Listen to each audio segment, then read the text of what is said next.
Kuna matokeo ambayo unapoyaona unaweza kuyapita kama kawaida, lakini ukikaa chini na kutafakari unatambua kwamba ndani yake kuna ujumbe mkubwa zaidi.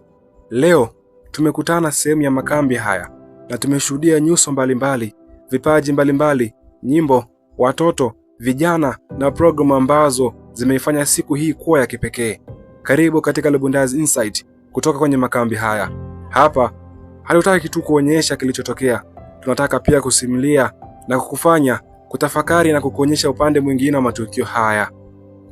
Leo ilikuwa siku nyingine yenye matukio mengi ndani ya makambi haya, kuanzia katika programu mbalimbali hadi kwenye huduma ya uimbaji. Tulishuhudia namna ambavyo watu wa rika tofauti walivyoshiriki katika kuhakikisha ujumbe wa makambi haya unawafikia wengi. Na kama ulivyofikiri makambi ni kukaa tu kwenye viti na kusikiliza mahubiri, leo tumepata sababu nyingine ya kusema makambi ni zaidi ya hapo. Ni sehemu ya kujifunza, ni sehemu ya kushirikiana na ni sehemu ya kuonyesha vipaji. Na kwa namna nyingine, wengine inaweza kuwa sehemu ambayo maisha yao yanaanza kubadilika. Moja ya vitu vilivyotupa ladha ya kipekee leo ilikuwa ni huduma ya uimbaji. Tulipata nafasi ya kushuhudia kwaya mbalimbali zikitoa huduma. Miongoni mwao walikuwepo Maega SDA kwaya, vijana Maega pamoja na Kalemela SDA kwaya. Kila kundi lilikuwa na namna yake ya kuwasilisha ujumbe, lakini nyuma ya kila wimbo kuna kitu ambacho mara nyingi hatukioni. Kuna maandalizi, kuna muda, kuna mazoezi, kuna kujitoa, na zaidi ya yote kuna ujumbe ambao mwimbaji anataka umfikie msikilizaji. Wakati mwingine mtu anaweza kuingia kwenye mkutano akiwa amechoka, akiwa na maswali mengi au akiwa amevunjika moyo. Halafu wimbo mmoja ukamgusa. Hilo ndilo nguvu, na hiyo ndiyo nguvu ya muziki. Lakini leo hatukushuhudia vijana na watu wazima pekee. Watoto wao nao walikuwa sehemu muhimu ya program. Kulikuwa na vipindi maalum vilivyowalenga watoto, na tulishuhudia furaha, ushiriki na mazingira ambayo yanawapa nafasi ya kujifunza. Na hapa kuna maswali muhimu. Tunawafundisha nini watoto wetu leo ambacho kitawasaidia kesho?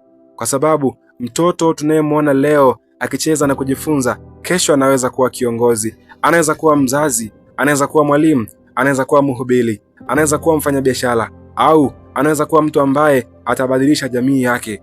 Ndiyo maana program za watoto si jambo dogo, ni uwekezaji wa kizazi kijacho.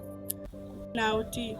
Nitakuwa na adabu kwa Mungu, wazazi, walimu na viongozi. Nitaonesha adabu na heshima kwa kuwasaidia watu wenye mahitaji maalum kama wazee, wagonjwa na watoto. Sheria ya 6, kuheshimu nyumba ya Mungu. Nitafanya yafuatayo ili kuheshimu nyumba ya Mungu. 1, kuingia kwa adabu ndani ya kanisa. 2, kuheshimu jengo la kanisa na vyote vilivyomo. 3, kuepuka minong'ono ndani ya kanisa. Sheria ya 7, kufurahi daima. Nitaonesha furaha kwa sababu nimeokolewa na upande mwingine, vijana nao walikuwa na nafasi yao. Vijana ni nguvu kubwa katika kanisa na katika jamii, lakini nguvu bila mwelekeo inaweza kupotea. Ndiyo maana program kama hizi zinakuwa muhimu. Ni nafasi ya vijana kukutana, kujifunza, kuuliza maswali, kujenga mahusiano, na zaidi ya yote kutafakari kuhusu maisha yao na kile wanachotaka kuwa hapo baadaye.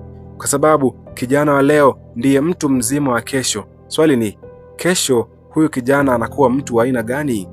Jibu linaanza na kile anachojifunza leo.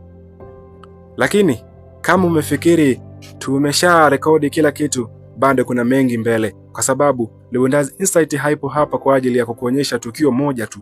Tupo hapa kuchunguza, kujifunza na kusimulia. Katika siku zinazofuata tutakuwa na maudhui mbalimbali kutoka kwenye makambi haya.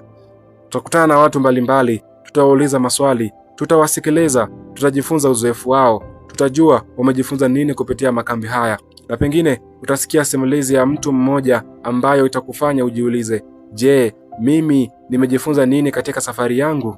Kwa hiyo usikose interviews zetu. Na kama unajiuliza na unajua Biblia vizuri, hapa ndipo utakapopata nafasi ya kujithibitisha. Tutakuwa na Bible challenges, maswali kutoka kwenye Biblia, maswali ya kukumbusha maarifa, maswali ya kuwafanya vijana wafikiri, na pengine swali moja litakushangaza. Kwa hiyo jiandae, usitazame tu, jibu pamoja nasi. Pia tutakuwa na masimulizi mbalimbali kutoka kwenye makambi haya, kwa sababu kila kambi ina hadithi. Kuna mtu anayekuja hapa akiwa na changamoto, kuna mtu mwingine anayekuja akiwa na swali, kuna anayekuja kwa ajili ya kujifunza, na kuna mwingine ambaye anaweza kuondoka hapa akiwa na uamuzi mpya wa maisha yake. Hizi ndizo hadithi tunazotaka kujifunza, kwa sababu nyuma ya tukio kuna mtu ambaye anatamani kusikia sauti ya Mungu. Kwa hiyo kama wewe ni sehemu ya makambi haya au unaendelea kufuatilia ukiwa mahali sehemu mbalimbali, usijali. Tutajaribu kukuletea kile kinachoendelea kwa namna ambayo utahisi kama vile ulikuwepo nasi. Kutakuwa na interviews, kutakuwa na Bible challenges, kutakuwa na masimulizi, kutakuwa na matukio mbalimbali, na Biblia itakuwa inaongea wazi wazi. Bila kusahau, tutakuwa tunakuletea mambo ambayo yanaweza kukufanya utafakari maisha kwa mtazamo mwingine. Hii ni Lubundazi Insight kutoka kwenye makambi haya. Usisubiri hadi makambi yaishe ndipo uanze kutafakari. Anza sasa. Subscribe kwenye hii channel, share video hii na endelea kuwa nasi katika safari hii, kwa sababu kila siku kuna jambo jipya la kujifunza. Lubundazi Insight, tazama dunia kivingine. Na mimi ni Amos Lubundazi, kukuletea simulizi za kila siku hapa Kalemela. Usiondoke mpaka mwisho.